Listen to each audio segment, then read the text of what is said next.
Hello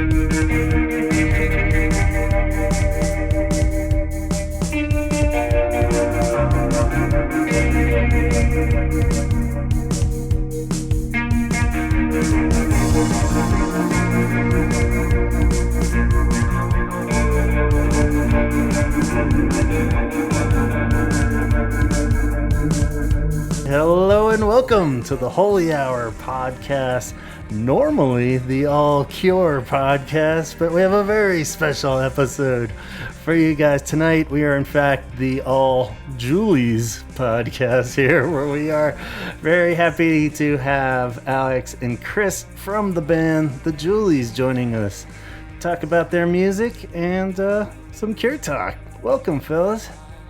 Hey, thanks for having us. Yeah, appreciate the invite. Yeah, thanks. And I'm joined by Chaz, of course. How you doing, Chaz? I'm doing great. Yeah, today's been a busy day. My oldest son got his permit. Recorded another episode for the excommunication station this morning, and did a whole bunch of other shit. So on my only day off in like a week and a half. So yeah. Is he already out cruising the streets, or was it? Yeah, I let him drive a little bit, and then my wife took him out. So, awesome. Yeah, so we're driving to Pittsburgh in 2 weeks, and I already told him he can drive a little bit of the way out there. So, oh boy, cool. He's stoked, and I am not. Yeah, I'm not looking forward to the day, but it is very cool. So. Yeah, so terrifying. Yeah, but other than that, everything's good, and I'm pretty excited about today's episode. So, are you ready to dive into this, Gavin? Let's do it. I want to get to know these guys. Awesome. Well, I have a little thing I'd like to read here before we start, just a little of how I got into you and setting this little thing up that I've prepared. But if you guys would indulge me for a minute. But every December 26th, my mother and stepfather would take my sister and I to Hackman's Christian Bookstore in Allentown, Pennsylvania. It was 1996, and I had just turned 16, and I had saved up all my Christmas checks and $5 bills and money for my job at Arby's for this trip. I was constantly hiding secular music for years, but now Christian rock would give me more of a Christian alternative and Christian punk. Wasn't really liked but tolerated as long as they didn't have to hear it. So I had seen advertisements for Tooth and Nail and Flying Tart Records in Seven Ball Magazine and some other stuff, and I was going to buy as much as I could on that trip. I had already had all the MXPX and Plank Eye stuff that was released, and most of the hardcore stuff put out on Tooth and Nail. I had already had some Flying Tart stuff with 6 Feet Deep and Circle of Dust, and I went ready to buy. And on the shelf was the Starball compilation, which I grabbed because of the bang for the buck. I think it was $5 for 17 songs, or I could be a little bit off. Next to it were some other bands from the compilation, Fluffy versus Phantasmic, which I grabbed. 2 bands for the cheap, which still contains one of my favorite Billy Idol covers ever on that album. Next to that was an album with a red cover with 2 70-looking cartoon boy and girl on it holding hands in a flower. Even then, I thought it was pretty emo as fuck, and I had to buy it. I walked out of Hackman's CDs or bookstores with CDs and cassettes, and those 3 albums, also with the Huntington, Sweet 16, Value Pack, and 90-Pound Wuss. Both Bloodshed EPs, Focal Points, Suffering of the Masses, and that red album, The Julies Love Life EP.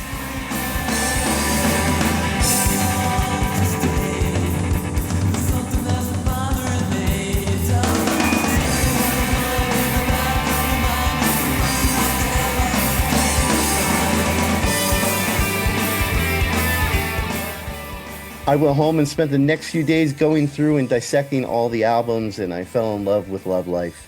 It was unlike anything I'd ever heard up to that point in my life, inspired by sounds of shoegaze, The Cure, The Smiths, parts of the music world that I had yet to unlock. Also, despite coming from a Christian bookstore, it was pretty much void of any Christian lyrics, which I absolutely loved. It's almost 30 years later, and most of these bands faded out over my likes and listenabilities, except for maybe Bloodshed, Focal Point, and the Julies, which is kind of weird. But songs from Love Life have gone on probably just about as many mixtapes and CDs as The Cure. And even Gavin has received a CD from me with the Julies on it. Oh, yeah. So the band disappeared, and I had lost hope to hear anything from them ever again until I heard that they'd put out a cassette EP before Love Life called January. And through Discogs, I found someone who had the audio files and sent them over to me.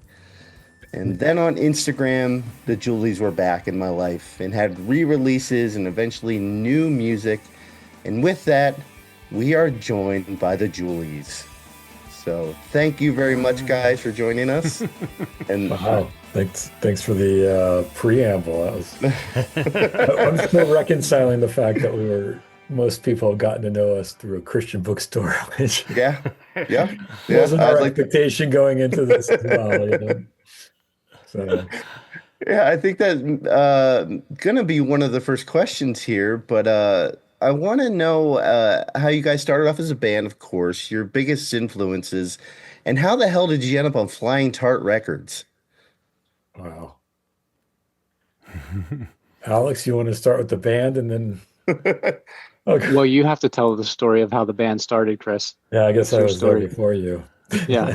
Yeah, no, our original bassist, John, was in a band called the Garden Party, which is, they played half covers, half originals, and then only all originals after a while. And they were like the first indie rock band from our college. And I ran sound and wrote lyrics for them. And that band, they were special, but they had their day. And they decided to all move on upon graduation. And John just stopped me and said, I'm not ready to be done with this.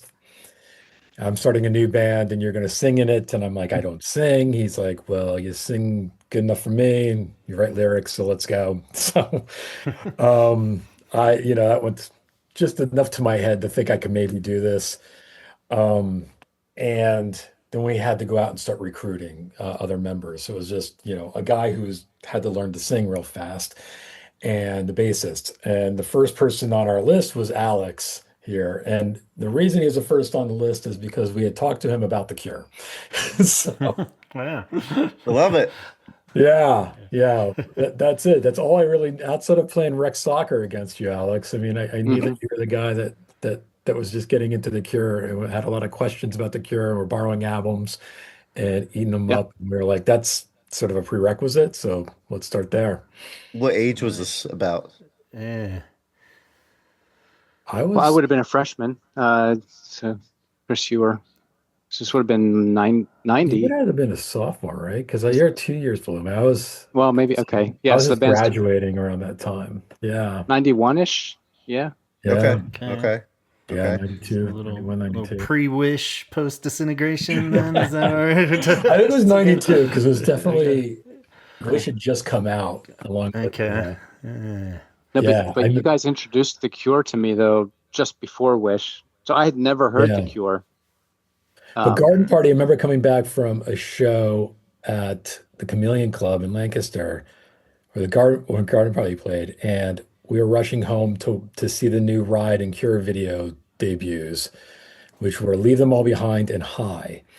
So we wanted to catch them that night on whatever it was, Postmodern or 120 Minutes or what have you, Yeah. TV, back when they dropped the videos. And then the band broke up right after that, and we started our band, like literally that next month. And then, then you probably were a freshman then, or maybe Well, when I arrived on campus, I saw the two of you and John walking around campus wearing band T-shirts, and I didn't know what these bands were. And I was moving from hair metal into like what at the time I would have called underground or progressive rock, and so getting into more alternative stuff. And so I was intrigued. The band names were weird, like Mighty Lemon Drops. I remember going up to John and asking him, what do they sound like? What is a guy? He made some kind of weird. I was like, do you have anything you can give me? And he handed me two tapes. One was Disintegration, and one was some other shitty thing that I hated, like XTC or something. But Disintegrate. That was the first time I heard Disintegration, and like I was just, my mind was absolutely blown. And I said, okay, I need more, give me more. So then I think the next tape, either John or Chris you gave me, would have been Slow Dive. So it was just for a day. So between Nice. hearing Disintegration and Just for a Day, back to back at just that time, it was just, Yeah. mind blowing and world changing for me. Awesome. Awesome. Yeah.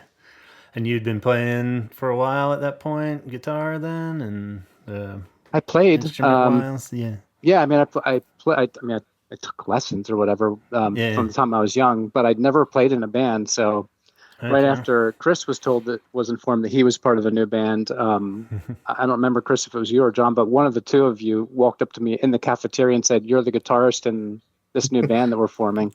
I was Nice. like, "Well, I've never played in a band, so that's not really going to work very well." I was like, "That's all cool. We'll just, Kind of how the previous band started. No one really knew what they were doing, so yeah, I think this was a step up.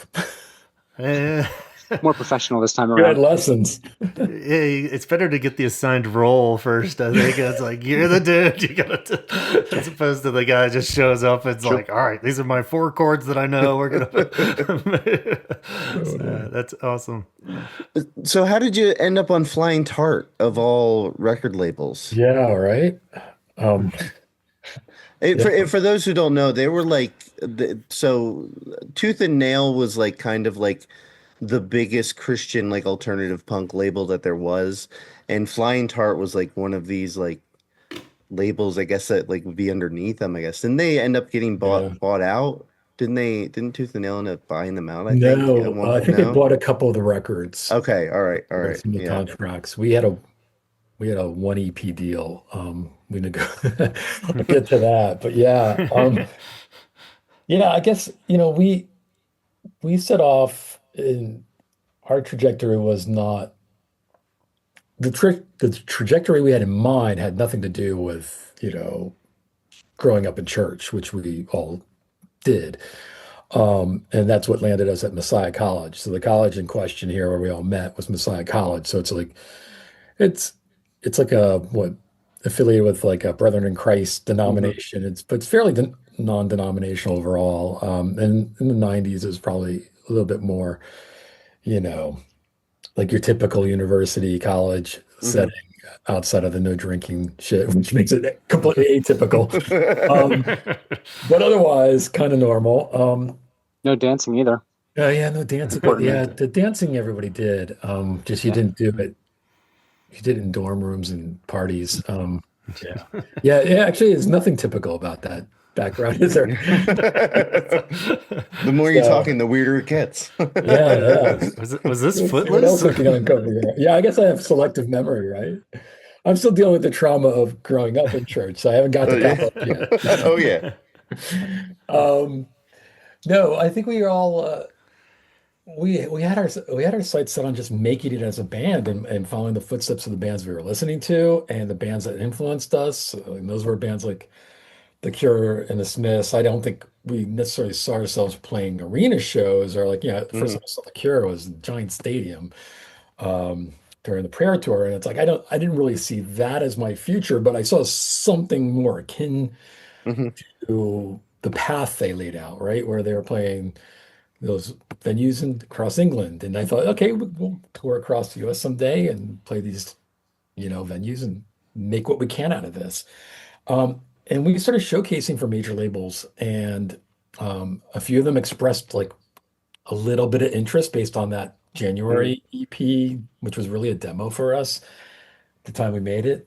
And that was like Sire Records and other other record companies like that, which we Hmm. were fans of. And but all of them said to us, from paraphrasing to some degree, is we'd like to hear what you do next. So when why don't you Ah. do some more songs, and we're ready to listen to them. We just want to hear what you can do next. And we didn't we spent all our money on doing the EP that was January. So we're like, there is no next. You're the next. You're supposed to help us with that. So out of nowhere comes Flying Tart with asking if we were interested in a record deal. And I guess they got that blue tape is what most people called it. They didn't call it January at the time. And it got somehow it ended up in Nashville. and through some people, I think somewhat connected to our college, maybe. So there was some sense, even though the songs had nothing to do, they weren't the typical text of a Christian Yeah. Christian rock record, as you guys well know. Um, they were interested in having conversation, and they said they'd like to sign us to a 3 album deal. We're like, well, we have other record labels waiting, so we'll just do one EP if that's okay with you. Yeah, if we knew what we knew now, maybe we would have gone for the 3 album deal. I don't know. And again, no, I don't think we would because they went bankrupt before that record ever came Yeah. out. So, anyway, so we signed that with hopes of using that as a stepping stone to the next thing.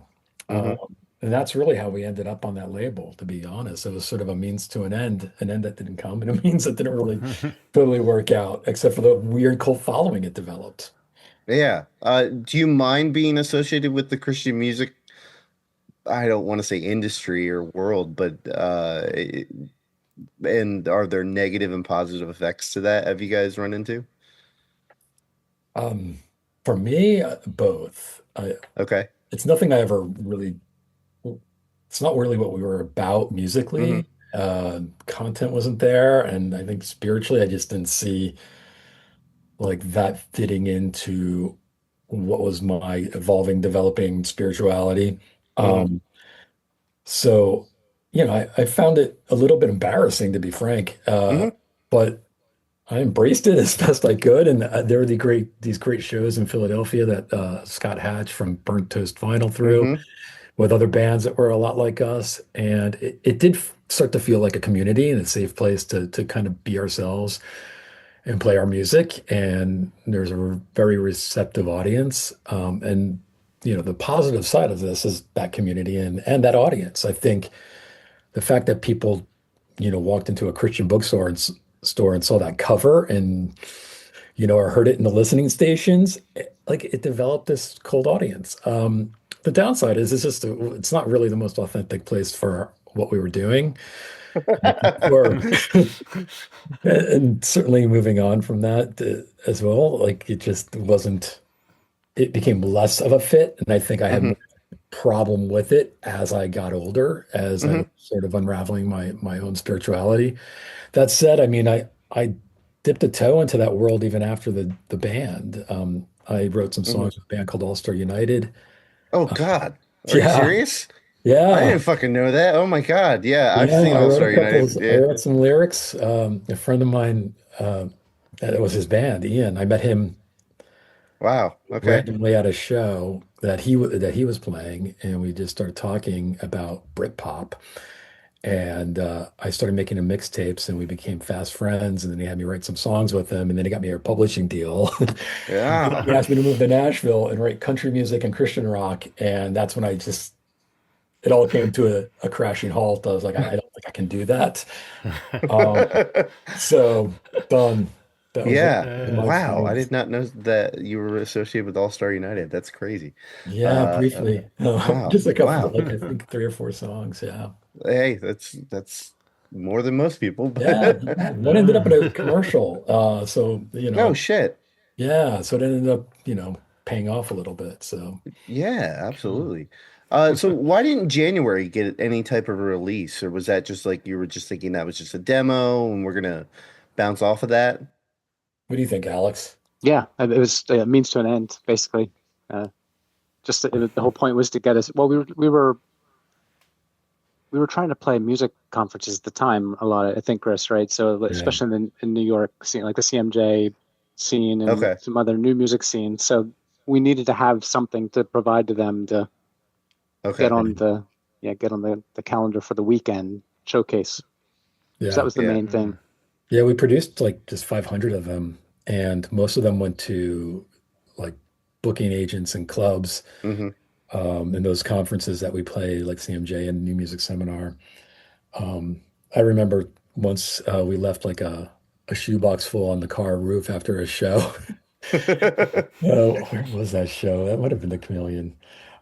Driving home and it fell off, and we were like, those were our last 25, it seemed like. We were just so bereft about it. But that's it. It got passed around. Funny story though, we went to go many years later, it was like early 2000s, right, Alex? We went to go remix it in Allentown, Pennsylvania, Oh, this yeah. random studio. Hmm. And in this random studio, this is perfect for this podcast, yeah, were all these pictures of the Cure in the studio. And we were like, what the hell is this? Like, as we're remixing, we just stumbled across these framed photos in some corner of the space. And they're like, oh yeah, the Cure. Like, you guys like them? Like, can you hear how Right. much we're ripping them off right now? You'd say so. Yeah. Yeah. Wow. And They just had them around, or what no, was they came in the? there during the Kiss Me tour to Oh play wow. demos for the next record, which was Disintegration. Oh Oh wow. shit! I might have to Yeah, go so find that they place. popped in. Yeah, Yeah. Wow. that Yeah. place is still open, man. That's if Oh my not God. those photos have been sold on eBay a long time ago. If that place isn't That's That's what. anymore. Yeah, that's wild. that's Yeah. crazy. Yeah. That's a good Uh, sign. Yeah. Sure. Now I saw that like on your Discogs page there is a thing for a demo. And there were two songs on your demo that I didn't see repeated on any other releases. Did they die off or did they get renamed or they just got We lost to did time? remember that little cassette we did? You're talking about the one that we do, Kelly Counts the Stars? Yeah, yeah. So Yeah, that was that's one of them. Yeah. Oh, man, I yeah. love that song. Oh, come on. Yeah. No, it's nowhere else. I don't think, you know. No, well, it's on Scott Hatch did he had a before Burnt Toast Vinyl, he had a little label that he did like a collaborative thing Hmm. with a couple other guys, and they did a CD compilation and asked for an original song. So we just four tracked a song that we had, which was Kelly Counts the Stars, and then we released this little tape. It was after the January, which was for us a demo, but was the only thing we would have had to sell as we were waiting Right. for our record. So we recorded our record, Love Life, in I think 95. And it was just it took like a year and a half to come out. So we're still playing shows. We had nothing to show for it, nothing to sell, nothing for people to listen to outside of our live performance if they didn't have the January EP. So we made a little sampler of two songs from Love Life. We're like, screw it. Like, I don't care if, Yeah. legally what this means. We don't even know if this record's ever coming out. So we put two songs from Love Life on it that from the sessions, and I think one or two songs from the January EP, and then an old demo that we did ourselves called Sick of Me, which was like Mhm. from our first few months of being in a band. And then Kelly Counts the Stars. Yeah. Ah, that's cool. Well, so why did you guys break up and what did you do between the years of reuniting and why did you get back together? I know that's a lot right there, but Alex, why did we break up? Yeah, I mean, a number of things. Well, a couple of things, let's say. The delay between the time of recording Love Life and the release of the album, it just seemed it was stretching on interminably, it seemed, and oh we man. weren't able to keep the momentum going. Now I was part of the problem there too, because I was married and we were starting a family at that point, Such a and that problem. made it difficult to keep the momentum going, and Hmm. all the complications involved with that. We started to get bored then with like some of us started to get sort of bored with what was going on and just the waiting. So Pat started exploring different styles, musically, and wanted to do some different things too, and it just kind of fizzled out, is what I would say. But it's because of that delay primarily, I would say. Yeah. What do you think, Chris? The delay was definitely the catalyst. Um, So you it's guys broken up left us before in the album came out? yeah, we were Wow. just in this Okay. sort of purgatory where, we were all sort of in between being in a band that wanted to make it and having to figure out real life. Hmm. Um, and I think there were sort of competing points of view also on could we make it? Um, and but what was pragmatically informing could we make it was like we don't have enough money to go do more demos, and this label's taking forever. When you're starting a family and getting married, you're not going to take that money when you're in your early 20s and getting married young to put into a rock band. Yeah. So no one's blaming Alex or anybody else that got married at that point, because I think a couple of guys at that point were at least three of them us were married at that point. I was not.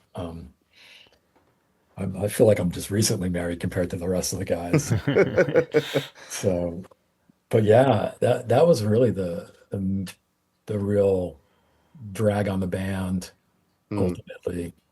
It just felt like the thing, nothing was falling into place in that sense. Waiting for a record to come out, we have nothing to sell except something we're duping ourselves off on a boombox. Yeah. It felt antithetical to where we were a year ago. So So what went on between those years of between getting back together? Like, what did you guys fill the time with? Besides family and work, did you guys Well, do any other projects? I mean, we got to tell you about Riviera, which yeah, was three of us from the yeah, Julies formed another band, which we called Riviera. And to me, I mean, I loved what we wrote in Riviera, yeah, Chris. So yeah, it's not available anywhere. What style music was it?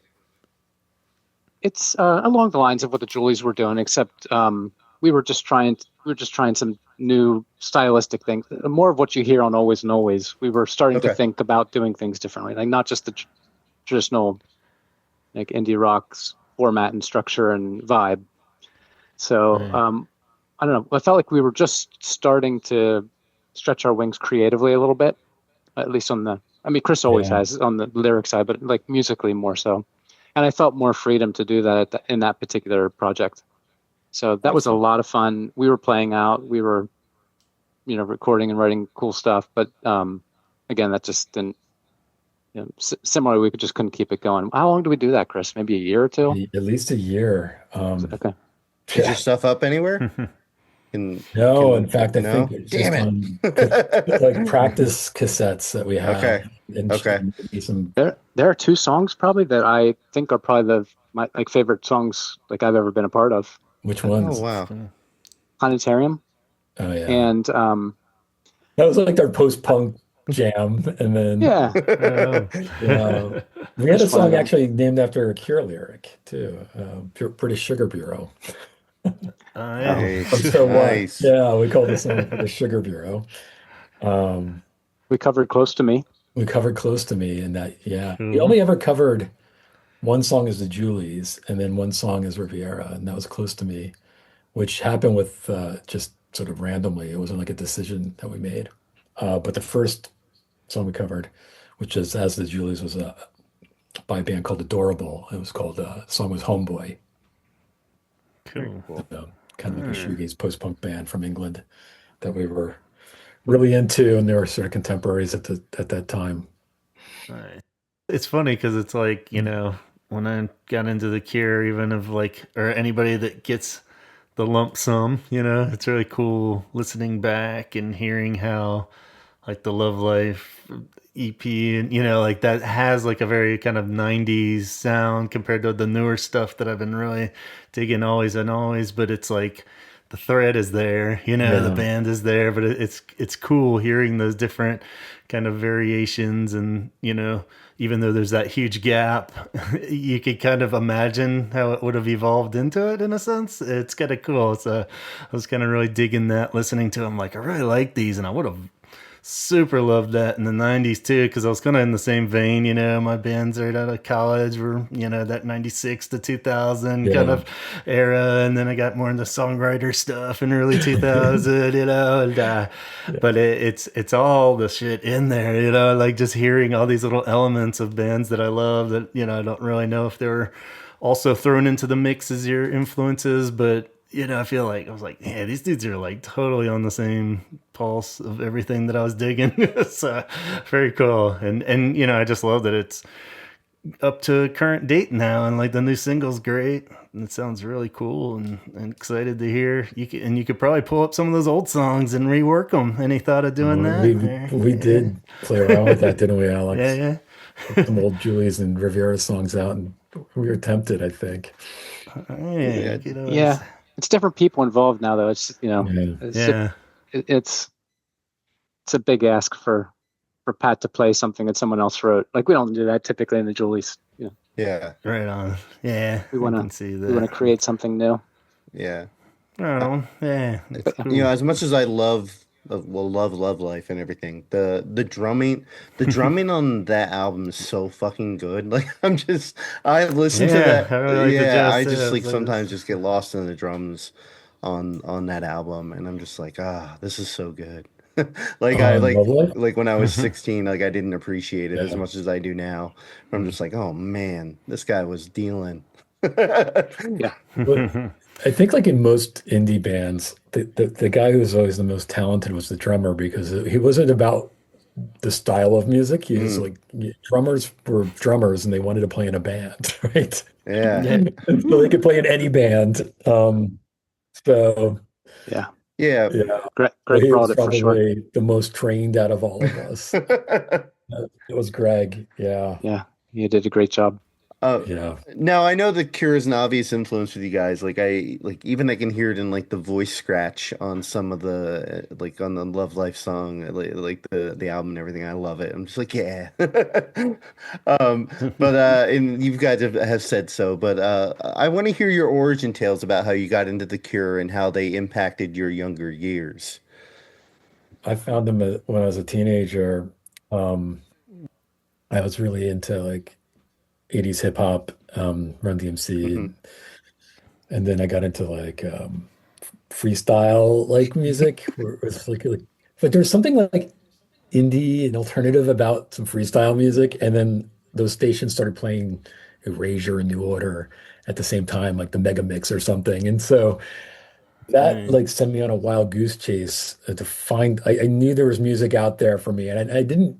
It wasn't surrounded by it in school or anything. So it's just I did my own digging, and I just found these weird radio stations. And first Cure song I ever heard in my teenage years was Close to Me, and it just sounded like a dream I had. Right, like I couldn't separate the parts. I didn't know what was the guitar, or the bass, or the keyboard, or anything. It didn't matter. It was just like it just sounded like a this dreamy thing that has always been with me. Uh, Mm. but I didn't dive all the way in. But then what happened was I got into New Order and Erasure, and but I was dating a girl when Kiss Me came out, and I had heard, geez, what was it? It must have been doomed to fail. Listening to The Cure and dating a Right? girl. It was. We only dated a few months. It was teenage years, right? But we saw the Kiss Me. What video is it? The first. Why Can't I Be You is the first single, I believe, right? Uh, And it was playing at like a not a fast food restaurant, like a TGI Fridays kind of Hmm. restaurant, like a chain restaurant. And she was saying how cool they were, and I'm like, yeah, and they're in their costumes in that video. And there's a big debate at the dinner table where they saying hungry for you or horny for you, and it just and I didn't really connect that was the band that I got into for a hot second, like Hmm. some months before. Um, and mm. I don't know totally the timeline anymore either. Maybe I heard that Close to Me, after that, and it just seems like before that. But Yeah. then just like Heaven came out like at the end of that year. I think it was the third single, and it was on the radio everywhere. And we were driving to Iowa for Christmas from New Jersey, and that song came on I don't know how many times on that drive. And I was just getting into the that music again. Like I was discovering U2 and New Order, and so The Cure just immediately took it over that moment. I was just dipping my toe in. Months later, it was that song just sent me over, and I just devoured everything all at once. And then Disintegration came out when I was in college there, and that sort of opened up my eyes to being able to like the lyrics against the sort of like tonality of the songs and the guitar sounds, right? And the guitar playing Yeah. made me think that I was a writerly kind of kid, right? I wrote and read a lot. And I was like, I need to do what he's doing. I don't know how, but I'm going to start. Yeah. And I tried writing songs in my notebook in my dorm room, kind of just probably pastiching a lot of what disintegration was, but trying to put my own spin Yeah. on it. Lots of using that imagery and probably some of those phrasing. And then I had all my roommates were like musicians, and one of them saw me over my shoulder writing. It's like, "Are you writing a song?" And he just pulled out his acoustic guitar and started singing it, and he made a song out of it. And I was like, all right. He's like, there you go, you wrote your first song. And I'm like, okay, all right, I did it. But I never thought I'd actually be in a band doing that. So, but that was my experience. They just sort of colored everything at that time of my life. And sadly, or not sadly, I'd still say it's one of the most identifying features of my identity is just the Cure. It's just been such a through line for me. They sort of defined everything. My mom made me a quilt, right? Like a whole bunch of Oh, T-shirts I had. Oh, That's for my that's for a awesome. milestone birthday. So Sweet. it's So like it's made of your old Cure shirts? yeah. that's Oh awesome. I know. wow, I mean, that's it's kind of amazing. like That's so cool. it's a bittersweet thing because I didn't like my wife and her kind of like went through and picked out a bunch of shirts to make the quilt out of, but I didn't know. I have so many Cure Yeah. shirts. They Yeah, just just figure they're in the back That's of the great. closet. that's awesome. But Yeah. I'll never wear them again, which is sad. But I Yeah. will snuggle underneath them. There you go. So this is kind of a fantasy question, but The Cure comes to Philadelphia and they're picking local acts to open, and they pick the Julies. You've got a 5 song set.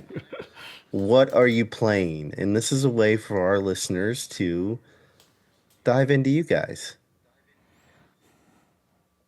Alex, you start us. Holy shit!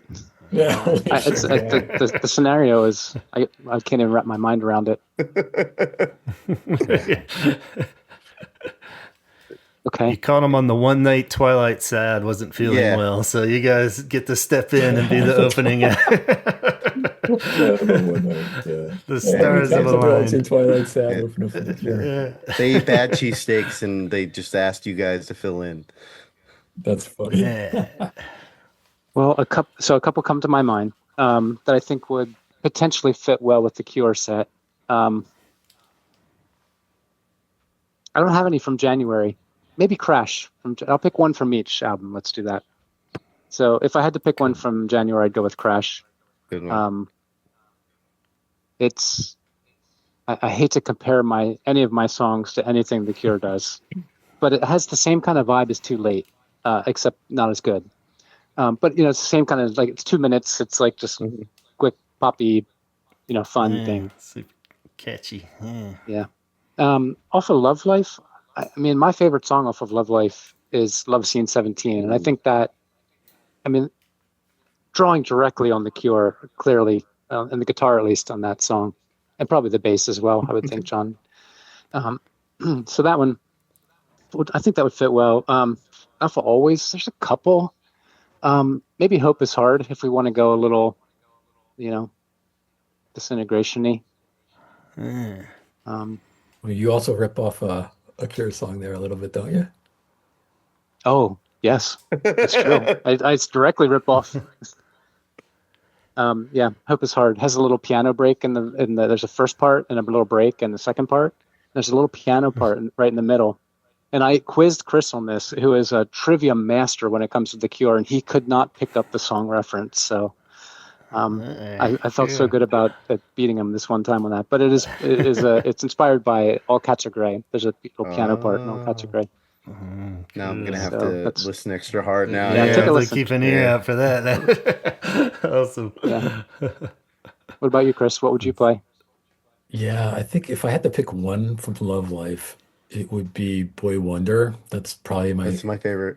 That's my favorite song. yeah. Yeah, that one jotted down as my favorite too. Oh, That was that's really going good. into this Mach 2, looking back at Mach 1 Julie's, that was the one song that I always felt like, all right, I can die contented with my experience being in a band because that song pretty much and lyrically it's not I don't feel like it expresses me especially lyrically, but hearing what my band does around me, it's just so still satisfying for me. The all the parts in the song just really resonate for me. I got also like a chance to do that one over as a lyricist, but I probably say that about all the old stuff.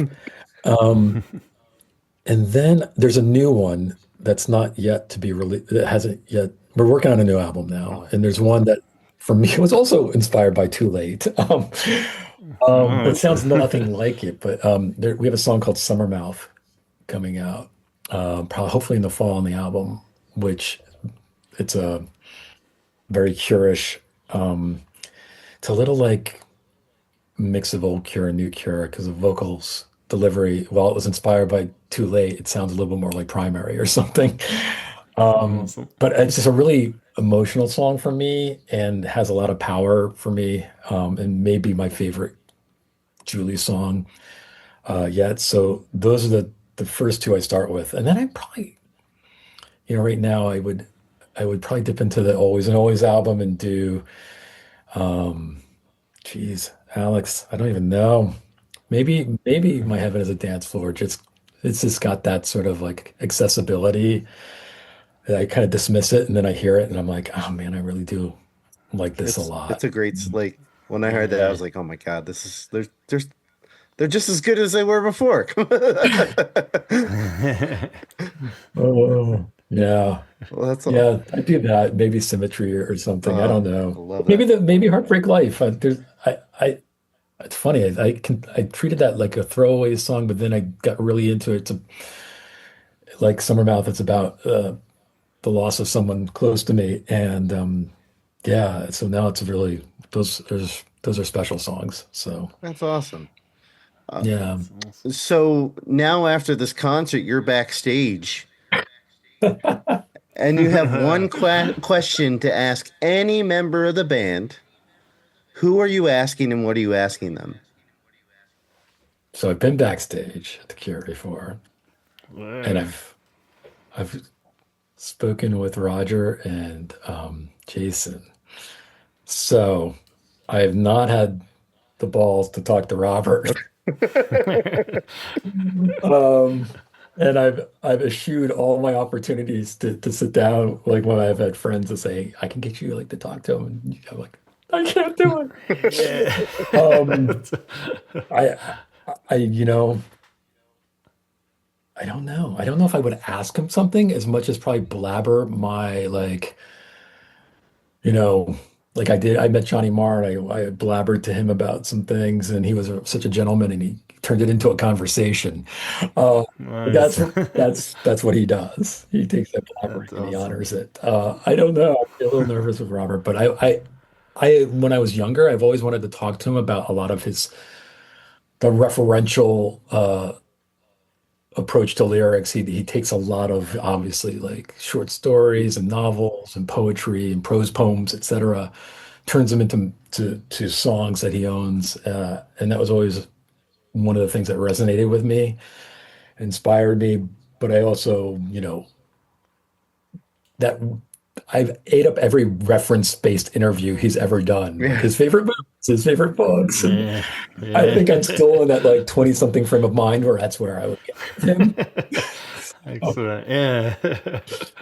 Like that's like I would just want like I don't know how you pose the question, but like how are you able to take that material that's so dense and make it into a 2 minute pop song or a 3 minute pop song? Uh, mm, and it's like I don't know how you do that.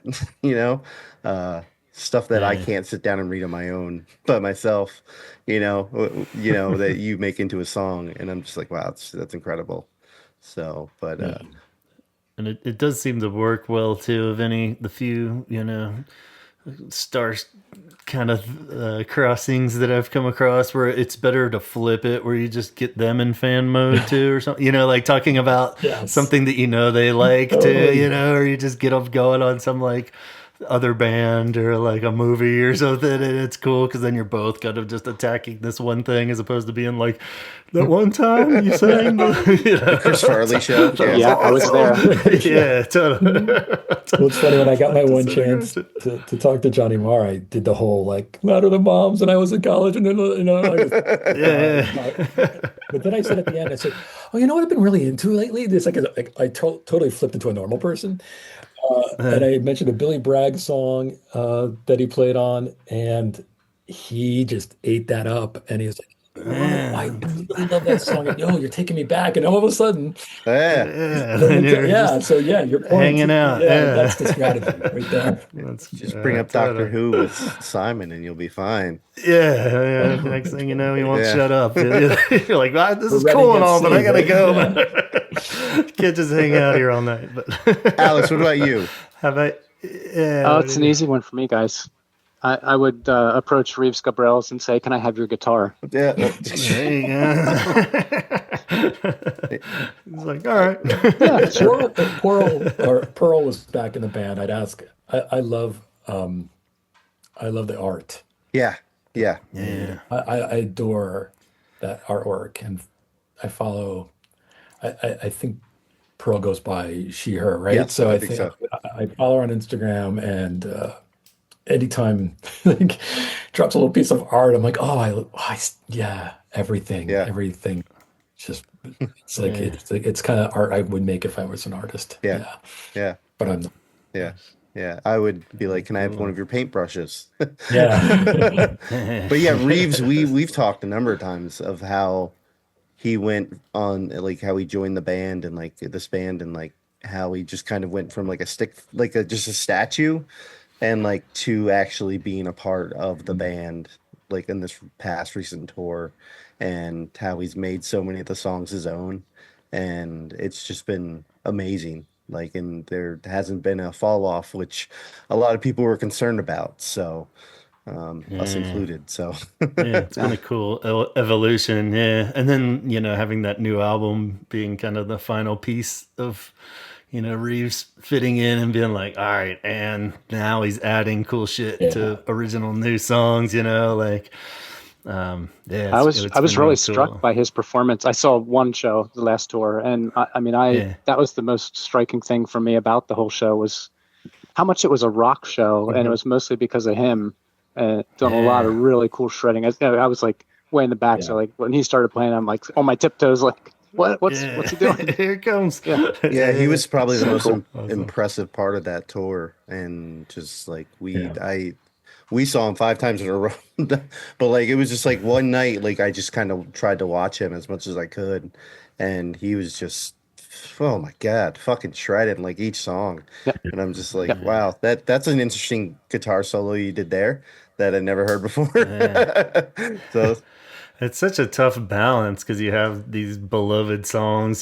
Cure fans can be a little obsessive of like, don't mess with mhm. anything. They don't really want him up there just jamming and winging it. But like, he totally cut the balance Yeah, perfectly of keeping these songs perfect and then adding a new cool spin on it because we all adore Pearl and Perry even and yep, like all these people with these cool phases throughout the years, but it was great. Yeah. He's delivered. Yeah. And so much of it's textural too, right? So it's like Yeah. scale and size. It's amazing. And I Uh, wonder how much it has to do too.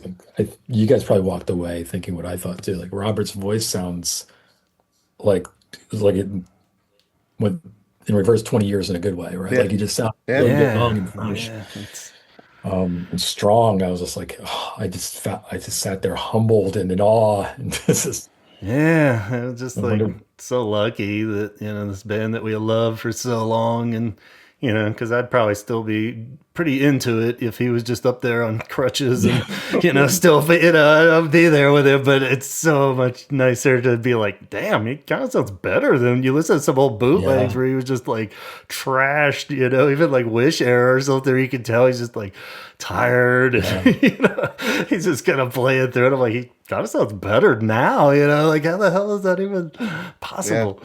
But, so were you guys at the Philly show? Did you get in that I went to one, the or when did? MSG show. I live Okay. um, right outside Manhattan, about 12 Oh, miles. okay. So I Cool. went to the one in Yeah. Northern Maryland, Oh, okay, we were at that one Okay. too. Yeah, yeah, Meriwether. yeah, Meriwether. Yep. Yeah. yeah. Yeah. Yeah. That was Awesome. awesome. Well, what did you Cool. say, Alex, about what did Yeah. Reeves inspire you to do? Or Got obsessed with Reverend guitars. That's what the black one here behind me is, which I and never even was Cool. familiar with them until after that show. I was like, what in the world is he playing? And I went really? out and That's yep, crazy. Yeah. That yep. is So now I have one. That's Well, awesome. he awesome. has his own Yeah. signature line. Oh, are you, This is Yeah. not one That's of those, wild. but didn't even yeah, know that either. That's crazy. Yeah, that's cool. They sound great. Yeah, I've never played one. You like the way it Oh sounds yeah, and love everything? it. Is that that's I would be like terrified that I'd get it. And I'm like, wait, I'm not Reeves. Yeah, yeah. I can't. You have to accept it. Yeah, what am I First gonna do with step this one. thing? I mean, Totally. that new guitar features on most of the new stuff, right, Alex? Yeah, Well, we're borrowing it on, so like I think that's defining our sound moving forward, right? on the Yeah, Cures type parts, yes. yeah.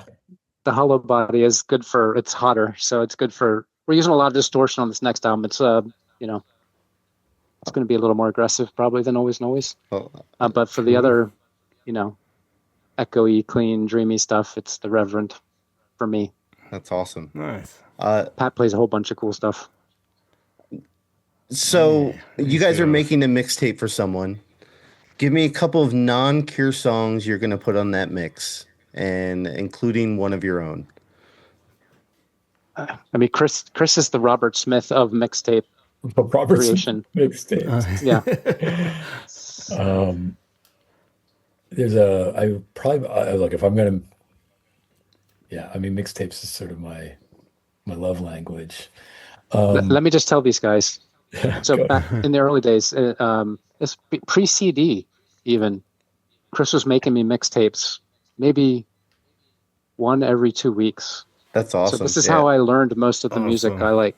He would create a mixtape and then find custom art that to go along with the theme, and then also often at the end put something funny like a sample is what we wouldn't use that term in those days. Yeah, If especially from there's my blank had space. a collection of my dad's like evangelical Oh, like really? I didn't know. speaker tapes and stuff about the I end didn't yeah, know time that. stuff. That was always good for something at the end.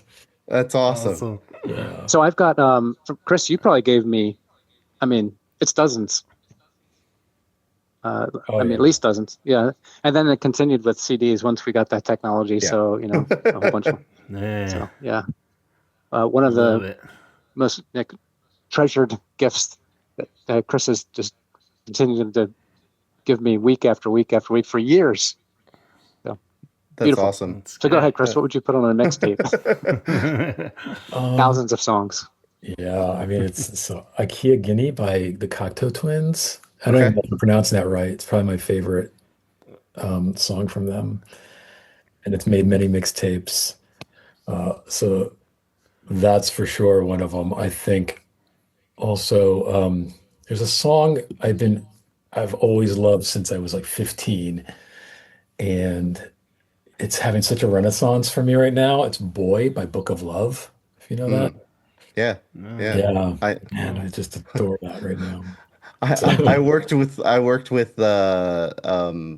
from Book of Love at Trader Joe's. That she's the keyboardist no, for like 3 or 4 years. what? Yeah, yeah, yeah. We it was so funny. We just sit around and talk music all day long. It was great. So That's awesome. yeah. So Trader Joe's gets all the cool kids in there. yes. You know, second Yeah. phases. Yeah, I love those guys. So, what about a song of your own that you put on there? Maybe that you weren't going to play live with The Cure. Um, I would. It's kind of like what we play out in front of the Cure. I don't think I would put a song on the mixtape that I wouldn't play Okay. opening for the Yeah. Cure. So, um, look, if it's, Fair enough. I'd probably go with the low-hanging fruit and put My Heaven is a Dance Floor on there, but it's not my favorite. So I maybe would do the Sulky Youth too, because there's something, You took mine. yeah, yeah. It'd probably be like that. I would put that the last song in the mix, right? Yeah, it's So always a good sneak it on spot. there Love two that. minutes, feels right at the end of a mix or towards the end of a mix. Yeah. Alex, what are you putting on the mix? Join me on this. I mean, it depends on the month. Yeah, I no, mean, It really does. if we're talking all-time faves, it could be any of the greats, anything by Sigur Rós. I'm big into ambient stuff and hmm post rock, so Sigur Rós and Hammock. I'm also big into like techno these days, so I think a lot of EDM type Yeah. stuff. Though the songs are they're less personality individually. So I don't know. I'd probably just find some songs that fit together if I was doing a mixtape. Yeah. And what about a Cure song? Or wait, no, that's the next question. So give me two, because I want to know your tastes in the Cure. Give me two Cure songs that would make it on this tape. One on the front and one on the back. Push and Too Late. Oh my God, I fucking love Too Late. I love that answer. Yeah, it's top three for me. I have a top five. Oh man. Okay, give me your top five. Yeah. I think it's Push, Too Late, A Strange Day, Plain Song, and then I'd have to do some serious soul searching on the fifth. Like, yeah, Solid. yeah. Yeah. For me, it's Sugar Girl, Oh, which Yeah. is Yeah. Nice. my all-time favorite Cure song. If you like had to force me, like, Yeah. and A Awesome. Pink Dream, that'd be the B-side. Yeah. I like that. Nice. Wow, very Good nice. East stuff. Side Crew over here. Ooh, yeah, Yeah. love it. Love it. Or maybe a few Yeah. hours after this. I don't know if we're going B-side Oh, drill. Yeah. Now you got Gavin all excited. These are all our reoccurring topics on the show here. I think it's like a bingo chart Yeah. where we got to mention Too Late and a few hours after Yep. every episode. Yeah. Yeah, that yeah. was, yeah. It, Too Late and Exploding Boy are like, when it comes to B-sides, are my two favorites. So I'm just like, yeah, they come up about every show. Um, okay, this is another interesting one.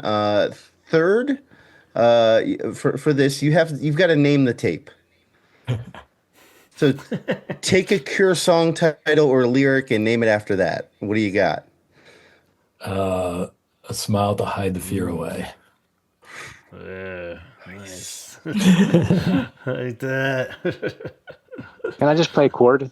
Yeah, absolutely. I would love that. It's like those I don't know. tattoos Those are that you words. I scan don't- that music comes up. Yeah, I Yeah. don't deal with words so much. There you go. Chris got that. I think Chris covered it for both of you. That's a good one. And he could throw out a dozen more probably.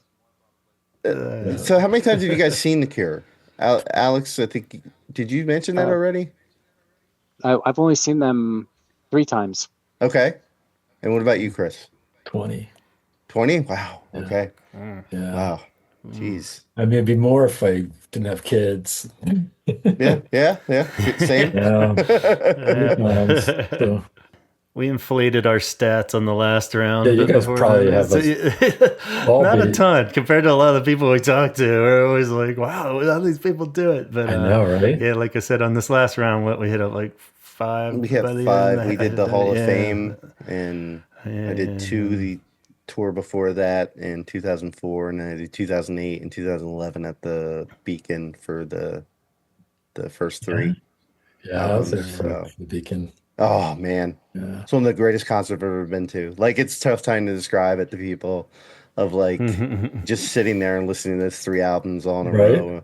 And then that finale was bonkers. And like the walk, like pulling that out after going through everything you just went through, it was just like, Jesus Christ. Yeah, That was it's just so awesome. interesting here. Like, they just so many bands do that, play their album through, right? And it's just The Cure of such a back catalog. Look at us, we're all just diving into B-sides. And they'll even pull out B-sides, but to hear them play 3 albums back to back to back, it's just, that's the Yeah. kind of stuff I would have wet myself over as a teenager. Without a doubt. Yeah, it's- So Well, speaking of that, what does The Cure mean to you guys now? Like, compared to what they meant to you when you were younger, and like, what do they mean to you as a band now? Especially with their new album that came out. yeah, that's a loaded question, because I think, I've been recording vocals for the record, and I've had to confess to these, like, I call them verbalisms to the engineer. It's like, there's these things that Robert Smith does, right? There's these, you listen to, especially during this sort of the Head on the Door era, and maybe a little bit before that, a little bit after that, through Kiss Me, where he's just like, it's a lot of doo-doos and oohs and ah, and all Yeah. kinds of swooping sounds he takes, in the mix, and he just really, there's an expressiveness in it, but it was always this outsidery kind of expressiveness, and which always sort of fit really well with me with his sort of his style of playing as well, like on the guitar. So there's this outsidery expression, sort of like I've always resonated with that. Like I think a lot of people that get into this kind of music always, no matter how cool you were, how many sports you played, etc. And you know, and I had my day of not being an outsider for sure, but you feel like an outsider even when you're not sometimes. And the way that he owned it and expressed it in those little like dreamy ways that he did it, and I guess that's the other thing for me is the dreaminess of the band. Like so, my favorite artist is Mark Chagall, and I got really into him around the same time I got into The Cure because it's just like I needed to find what was in my head in the external world, right? What was in my internal world, what was expressing it outside. And I found The Cure and I found Mark Chagall, and they're so intertwined to me. There's this dreaminess, and I think when I go through this, workaday life, I do my day job, I parent, there's still that part of me that's so representative, that's manifested, and I think, holding on to that music and holding on to that through line that they essentially started in my life, like that sort of finding that expression and finding a way to lean into that sort of like dreamy swagger that you bring into your own life. But with the new record, just going to hog this all up on you, Alex. The new record obviously is it's like a band. When you get to a certain stage, you start singing about different subject matter, and it's about loss, right? And I lost my dad last year, and so that's creeping into the lyrics. Doing that sort of quintessential thing where you write about your own mortality, which Robert has probably been doing since I think 21. Finally getting it in. So those are the things too. It's like that's the way it impacts my art. I think it gives you. That band has always been sort of the model for how to like exercise your inner demons and get your questions out. It's like a song like Faith or the new record where he's talking about the loss of family members in his life, and yeah. Yeah. Yeah. I was telling Gavin that the second time I listened to the album all the way through, I sat in my yard and wrote a letter to my father who passed away in 2014.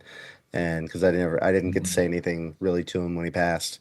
And it was really cathartic. And I'm forever grateful for The Cure for writing that album because I don't know when or if it would have come out of me any other way, So just hearing that from that pain and that loss from somebody else really inspired me to actually take that on. So yeah, I feel you on that. Yeah. So And it's a and I'm sorry voice for that your loss. So thank you. yeah. Right back at you. I know even though it might be 10 years ago, it's still that stuff doesn't just disappear. No. But it's interesting when it's a voice that you've already turned to for so many things. Yeah. I was just gonna say that. Yeah, that's the other thing. It's like it's everything, and it never seems to cement in that one thing too. For like all my breakups, it was right. like, you know what I mean. But it never maybe because I love them so much, I would never like identify that album with that breakup, because I was like, nah, like this is better than that breakup. Like and I'd keep returning to it, and it would mean something slightly different on the next one or the next person that I lost or whatever. You know what I mean? It's like it's great. He's always there for key you. that unlocks all that shit for you. Yeah, but at the same time, crazy. they are like, you're right. They're like, there's something big about their records that even a moment that defines a period of your life doesn't define the record, right? Right. Yeah, it's great. It's interesting. It's I was having all these memories about standing on a beach trying to write this one song of ours for this record because it's sort of connected to a moment. But I don't think of standing on a beach and think about that moment. I think of that moment and I think about standing on a beach. Yeah, exactly. I like that for sure. Yeah. Alice, what about you? What does The Cure mean to you now? Now that you've matured and moved on in life. Oh, I have? Well, I don't know. I'd like to think so. Yeah, I mean, so I discovered The Cure when I was, 18, going through a difficult, breakup, adolescent style breakup, someone that I was with all through high school and transitioning into college. So, just perfect Cure material to Yeah. go home and sit in the corner and listen to Disintegration. But what the Cure mean to me now, this is where my eloquence is going to let me down. But in some sense, their music has unlocked. I feel connected with reality in some sense through their music in a way that I don't remember ever having that prior to hearing Disintegration. When I listen to music now, I can visualize things when I hear songs now, I have this like a slight, I can picture things when when I'm writing a song. I have an image in mind or a video or something that's playing, and the Cure's music has sort of unlocked that imagery in my mind for me, and it's also unlocked just a connection with reality in the sense that I feel more present somehow. And that's developed over time as I got older and wiser. I hope there's some kind of empathy there. The music, I want to press into the sadness and the melancholy of the music, and that fits my personality. But it's a less self-absorbed type melancholy these days, I hope, and more of a. Well, Chaz, you're grieving your father's, passing, and Chris, you are too. And what's that mean for you? And how does music help with healing, or even just enabling you to be present with the pain? Like that's valuable in and of itself. So it's hard for me to describe, but it just soaks like everything I view about the world is there's a connection with reality in some sense. I think that their music has done for me.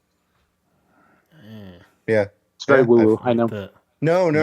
It's absolutely 100% on point. Like I'm just trying to ingest that and just be like, yeah, you're right. Like there's bands that I listen to that I try to escape the current situation of what's going on in my mind, and then there's bands that I need to listen to try to connect back into what's actually going on inside of me, and I have to get back into reality. And The Cure is definitely one of those bands where I'm just like, yeah, that pain is real or that happiness is there, and because they cover all the spectrums on all the emotions, which is not something every band can do. So it's yeah, I completely agree with you. Yeah. It's a remarkable how you guys do this, like, almost weekly nerd out over the band, Yeah.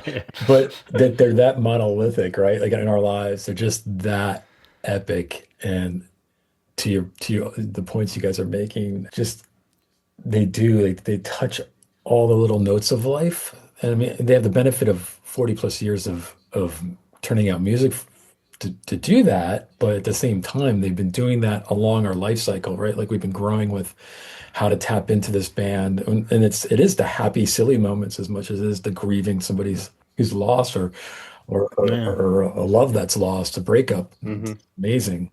And I feel like I'm equal respects in this conversation. Like, a little cringe. Like I am totally nerding out, but like this is what I've been doing my whole life is nerding out about this band. We used to say back in college, we would take the lyric notebook. I don't know if you had that lyric notebook. The lyric book was pink with the swirls and had the writing from Head on the Door, like on your shirt, Chaz. That type treatment, and we would quiz each other on lyrics, like for hours at a Bob's Big Boy near campus.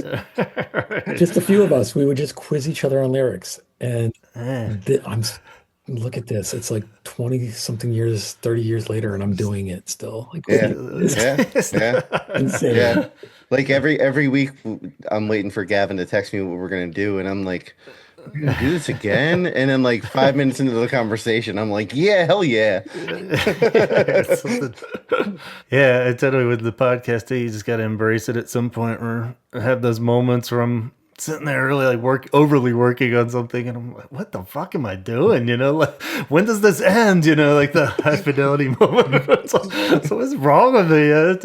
But then it's like as soon as you get into it, no shortage of ideas and stuff. Like just when I think the well is dry, I'm like, what are we possibly going to talk about? Totally. It's Groundhog Day, but it's not, right? Yeah. And we'll get messages from like our listeners of like stuff that we should do, and we're just like, oh. Yeah. We haven't thought about that. So they're like nerding Yeah. out with us. So we love it, you know. So Yeah. that's awesome. But like I found Gavin through just doing this like him doing this podcast. So one of my best friends, and it's just like it's really weird. So, but it's Yeah. absolutely awesome. So Keeps going. yeah, And they throw a new album in the mix, and here we go again. yeah. You know, it's like so it's all like, so yeah, it's pretty fun. And that was kind of a big revelation with that latest album was like, it isn't a weird nostalgia thing when you're doing it over something new now, you know. I'm like, oh, this proves that they are that good, that this weird pedestal that we put them on and, you know, sit here and talk about constantly. I'm like, well, we're doing it about something new, you know. We would probably be loving this album if this was their first album too, you know. So it's like pretty remarkable. It's got this like postmodern validation, right? Like Questlove does like the Prince courses in university level. It's like, I don't know if you guys ever read White Noise by Don DeLillo. It's there's a professor, he's like the professor of like Hitler studies or something. It's like this made up, you know, academic track. Is that part of that White Noise movie with Adam Driver? I saw that recently, and there was a guy in there that he was doing some like a professor thing. So this to me is like, you know, when I just as a guest, you guys have to do your own validation therapy session, but validating it as a guest, it's like, look, this is sort of like a professorial, like we're diving into something that has many layers and many years, that it's like, it's a body of work, which if there was a professor of Proust or something, like people wouldn't bat an eye, right? Yeah, exactly. The Cure. It's okay. Yeah, we're like, people do this about sports teams all the time. Exactly, man. It's no big deal. We're not crazy. You're crazy.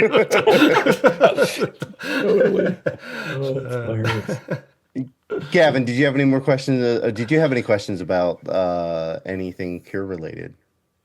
I'm all out about no, I think I'm good. If anything, I was just kind of curious too if you've had many Chaz-like followers of your old Love Life EP in particular, and you know, do you get that a lot of people are like, yeah, I love that, and then didn't hear from you guys for a long time, and we're super psyched when it got re-released and the new revival. So if you, I mean, I don't think we would have done this. Well, maybe we would have, because I think we wanted to make music together again, a couple of us, but yeah.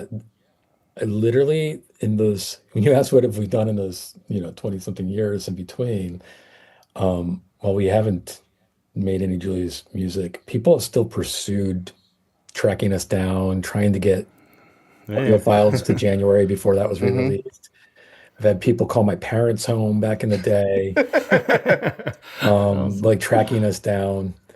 And the amazing thing, like again, when you asked about how do we feel about being affiliated with like Christian indie rock, I mean, the upside is like there's a cult following that has stuck around for 25 years. Like we released a 6-song EP on that world, and that was it. And peaced out before we even played a live show for them. And people have been talking about this record.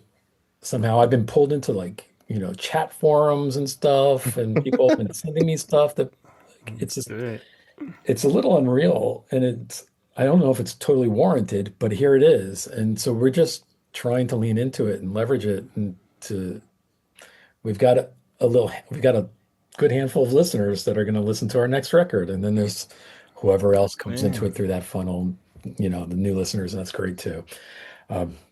But yeah, awesome. Yeah, more than I would have ever expected. We have a lot of loyal listeners to this, at least that one record. And I am beyond myself in bafflement and humbleness, humility, and appreciation for it, without a doubt. Yeah, that's cool. Yeah, I guess that's a good lead up to the stuff that's coming up. Then, do you have a new single still, or is it going straight into the new album that's going to be? What's next on the horizon? Alex, talk to goodness. We have another one-off single coming up. We just released Heartbreak Life. It was about a month ago now, right? So we have another single that will be out before too long, next month or two, I think. Okay. Right, Chris? And then probably a month from now. About a month. I just got to confirm. Yeah. And So then after that, we'll start rolling into album singles. We'll probably do 2 or 3 singles from the new album, and which will hopefully, as Chris referenced earlier, be out in fall, probably late fall, I imagine. yeah, I think it's got a Awesome. tentative release date for like around Halloween, early November, somewhere in that time frame. And it'll probably feel like we're going from two one-off singles into the album singles. There won't be a lot of space in between, so it's a little weird, but Yeah. you That's the way know, it goes nowadays, right? You yeah, no just one really cares. It's everything's most as long people as listen it's to it on trickling streaming. out. Yeah, As I long as it's real fall and not Robert Smith fall, then you're good. It's like 6 years from now. yeah, Yeah. So, I know. so Not yeah, on the the sense 20-year of gap was time. a very Cure-like thing to do. yeah. Good job, guys. Yeah, we're of all the inspiration we've taken from them, our sense of timing is a little bit more basic. We don't have the luxury There you of go. having Yeah. a shit ton of great albums in our back catalog. We like enough songs to put on a mixtape and that's it. So we Hey, wanted, that one EP has lasted, and you'd be surprised how many times I've, not just me, but other people have like listened to that EP just repeatedly over the years. Like it was in constant rotation in it never left my iPod, it never left my CD case, it never left whatever the next thing was, it never left. And it was still there. It's still something I still listen to. And whatever mark you made it on a number of people, and that they still want to hear more. So I'm super stoked about any new material you guys put out. I love the last album and all the singles. So yeah, you guys deserve your props and your respect and everything. So yeah, I just wanted to thank you guys for yeah, I mean, you guys have helped with breakups and all those other things that the same thing the Cure has with me. So, take, you got to take your, you're on that level on some aspects. So, and you've made mixtapes just like you're just right next to the Cure on mixtapes with me. So, like, have you guys and then the Cure singing a song or something like that. So, I mean, that's a uh, dream in of itself. I've never aspired to be more than a Cure Junior ever. So I'll no, take I that. honestly, I mean that. Like, I would put "Wake Up Christine" on on a cassette mix, and then followed it up with something from Kiss Me," So it would be right there, one of the two, So you have that level in my own mind. So I'll give you guys that. So Oh Thank you, man, Chaz. so, yeah. yeah, Cool. so I Very really kind. appreciate that. Yeah, So, but very, very gratifying to hear that. Thank you. Thank And you. thank you, Gavin. Anything else? Yeah. No, I guess we can wrap it up there. We always do time machine question. If you could go back any era of Cure, what would be your show? You could see them at any era. oh, What would be man. your time machine show? I mean, I got to see the prayer tour, but I That's would still, I know this is go again. everybody's answer. I would probably still go back to that just because Yeah, it's also that's it's I was there and I want to go and re-experience it. Hmm. But otherwise, with yourself. You can hang out with little Chris. I'm a big fan of Robert's hair during 1984 and the Mm. Yeah. pop era. Even though I would probably want to go hear a pornography era show more, Yeah, me just to too. be in the Yeah. presence of the 1984 hair, Yeah. that would be my second because Just that's the studying it perfect from the hair. front of the Yeah. That's some big Gavin hair getting Chaz. through the door. Oh That's man, yeah. it was and then that's when he had like the black or the white shirt with the black or white shirt underneath it, and that like sort of I don't know what kind of necklace that was. I forget totally. Yeah, little He wore it a like lot, and it was really badass. the That was if like you aesthetic Robert. Like yeah, that was my because that's my iconic Robert right there. it's like your mom's jewelry. Yeah, All totally. if you're lucky, you get some leather Yeah. pants in the mix. I used to go thrift shopping for women's jewelry before a show. You kidding? All Yeah, because of Robert and Morrissey. there you go. Yeah. What about you, Alex? Yeah, I would just want to see Plain Song live. Oh man. That's it. There you go. Yeah. And I did see that, sitting at the Spectrum in Philly. But Yeah. that's just Yeah. to do that again. That song is just unbelievable to open a concert. Yeah. Right? And when they opened with it in Yep. '89, Yep. it was just, and that was my first time ever seeing them. Is in Plain Song's the first chord I heard. He comes out and he's walking around in the dry ice, all that smoke machine output, and it was so like, man, class act. It just like it's so dreamy and iconic and badass all at once. And I was like, I am in the presence Yeah. of greatness. And I was crying as a 19-year-old kid. I was just Yeah. crying. Yeah. It was just an That epic moment. That's, to be honest, that's the thing I want to go back for the most is that when he comes out on stage while his chords are playing and he walks side to side and everybody's freaking out and crying just like me. And he's 30 years old, and it's amazing. What a life. Yeah. I can cry Yeah, just thinking great. about it.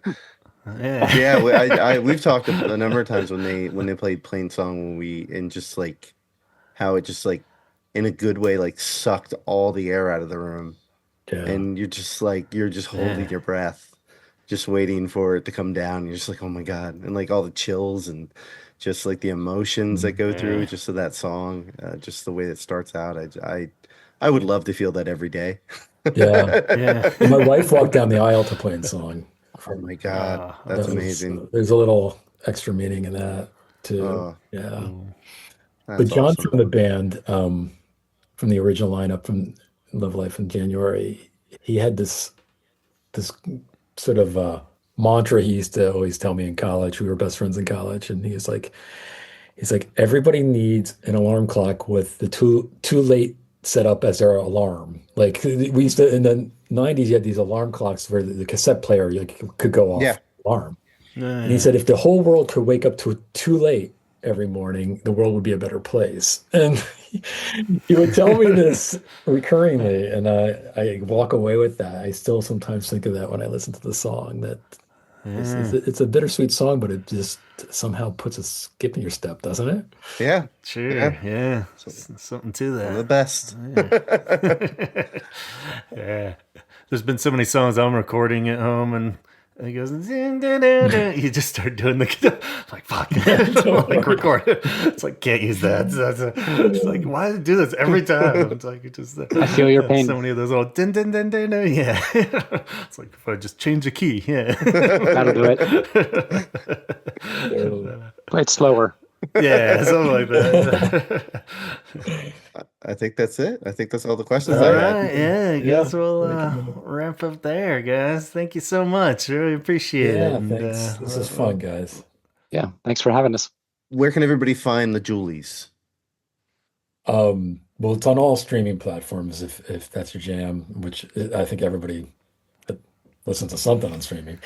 Yeah. But if you're a physical format person, I mean, Bandcamp, you can get vinyl, and Lost in Ohio Records website. That's our record label.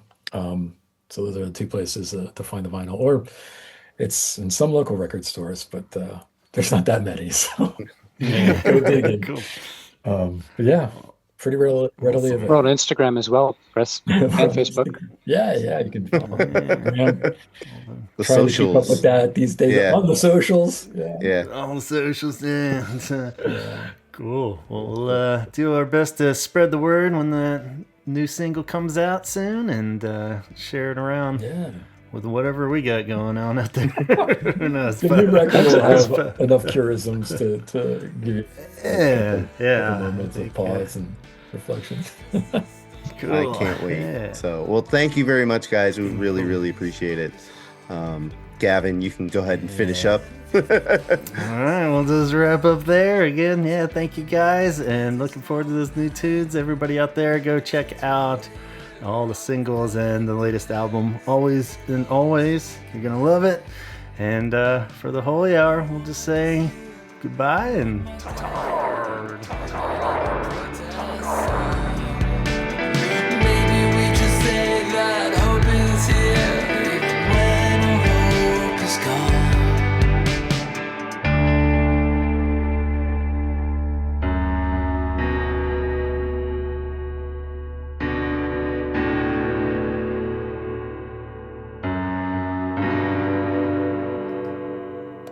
a big old thank you again to Chris and Alex of the Julies. What a cool couple of guys. I was just happy to talk about how cool their songs are and do their whole band story, but turns out they're legit diehard Cure fans. So how cool is that? And I didn't find out until after we had stopped recording, but turned out Alex there had actually contributed to the Holy Hour in the past. He had sent in a story and a pic for the tattoos episode. So if you remember back to the Perfect Girl tattoo, where it says, "I think I'm falling," wrapped around his arm, and an image of kind of a glitched out female sign and tattoo on his arm. So the Perfect Girl, in honor of his lovely wife. So very cool. And yeah, great to have you back on then, Alex. So yeah, make sure you check out all of the Julie's tunes, and going back to 1994's January EP, and of course that cult classic Love Life EP from 96, and then dive right into the rebirth of the Julies with Always and Always, the full-length debut album that came out in 2023, along with their latest single, Heartbreak Life. It's all killer, no filler with this band, so stream them everywhere, and go to Bandcamp, julies.bandcamp.com, if you want to get some tangible albums. We'll keep you posted on those new tunes too when they drop, and so be sure to follow the Holy Hour Instagram account and the Facebook page, and subscribe and like over at YouTube, and drop me a line anytime, gavinconner@gmail.com, if you have any comments or questions. And a new Holy Half Hour episode just dropped over there at the Patreon, where I talk about that weird-ass old play-at-home video that Robert did with Susie and the Banshees back in '83. You know the one I'm talking about. And guess what?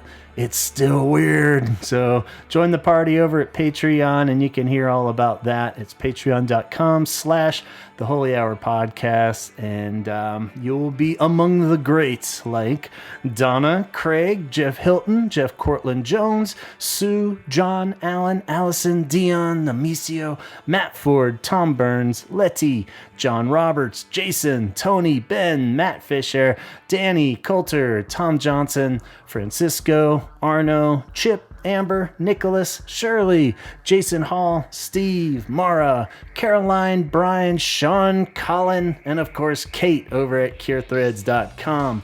Online shop with tons of original Cure-inspired designs and a wide range of products. Kate also runs Cure Arts Collab on Instagram, where you can follow and or participate in wonderful Cure-themed art assignments.